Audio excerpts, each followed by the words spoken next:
Hi there everybody, my name is Ben Stapley, and my desire is to help you create and capture moving and memorable moments. Today I want to give you 11 ways to run a great band audition. Running a great audition sets the tone for possible years of partnership with a team member. Taking the time to think it through and execute it well lays a solid foundation of trust to build upon. You might not work in the church or nonprofit world, but don't worry, if you evaluate talent on any level or in any setting, then these will apply to you. So here are some awesome pointers on running an awesome audition. 1. Eliminate question marks. Whether you're a seasoned singer or a green player, showing up for audition can be nightmare-inducing. As the person conducting the audition, you want to minimize nerves as much as possible. A calm auditionee will sing or play better than a nervous one. Their calmness will also bring clarity to your evaluation.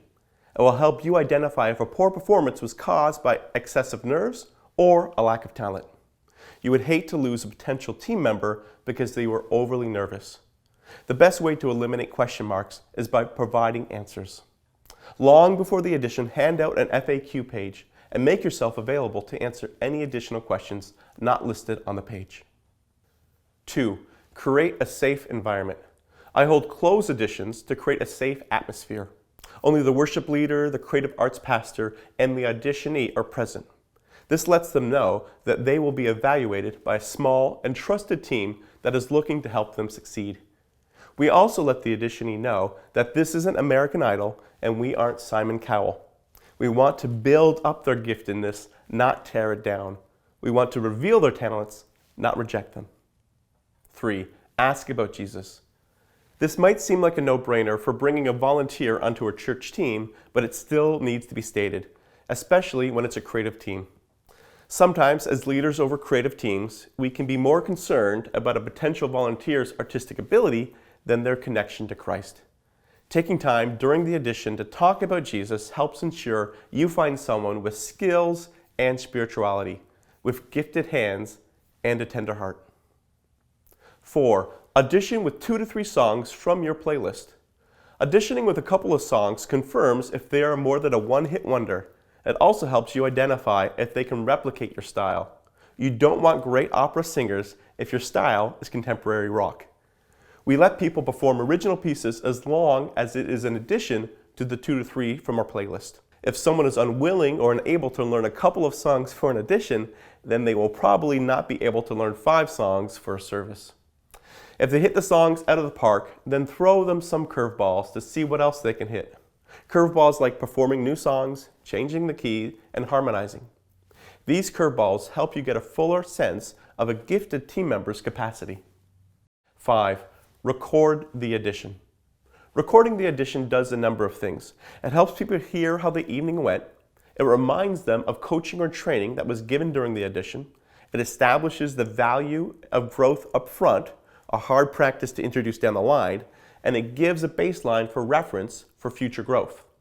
Team members can listen to their audition years afterwards and hear how they've grown.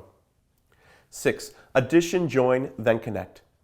Potential team members audition, join, and then connect with the whole team. If you reverse this process, you run into the problem of someone feeling a part of the team before demonstrating the required skills and heart attitude to be a part of the team. And that is a difficult knot to untie. For this reason, we only let people sit in on a practice after they have auditioned.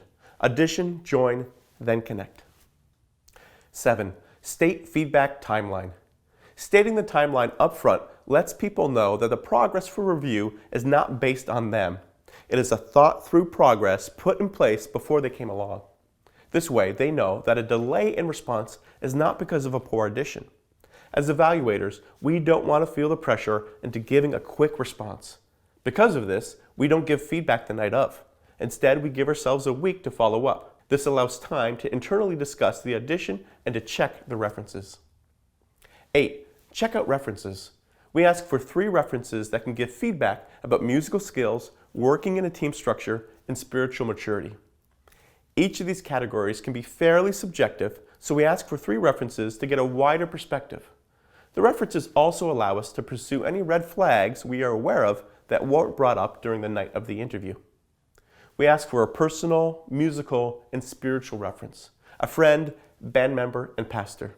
This again gives us a wide perspective of who the person is. 9. Give a second chance.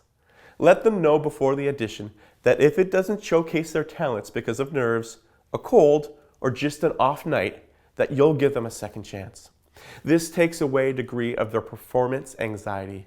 If the audition does go poorly, make sure to give them constructive feedback, time to practice based on that feedback, and then reschedule a second audition. Second chances not only give them time to grow, they will also clarify your decision. If they come back and aren't any better, you know for sure they aren't right for the team. 10. Accept or redirect. If you can't accept a person onto your ministry team, make sure to redirect them towards another ministry team. If they aren't a good fit for the band, then find out where they might be a good fit and point them in that direction. It can be easy for us to drop the baton in this area, but remember, most people just want to use their gift in this and make an impact for eternity. The band audition might be a pit stop on their journey, so spend a little time with those who didn't make the cut to help them get their final serving destination. 11. Celebrate with the team. You'll want to celebrate the growth that God has brought, so after a new team member has joined, communicate that addition with the rest of the team. This also lets the team know about a new person before they see them on stage. Another thing celebrating with the team does is it fosters an outsider mentality. Sometimes the worship teams and creative teams can become insular.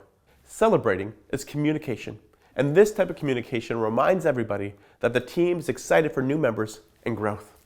So those are my 11 ways to run a great band audition. If you implement these, then you'll set up your auditionee, band, and even your church for success.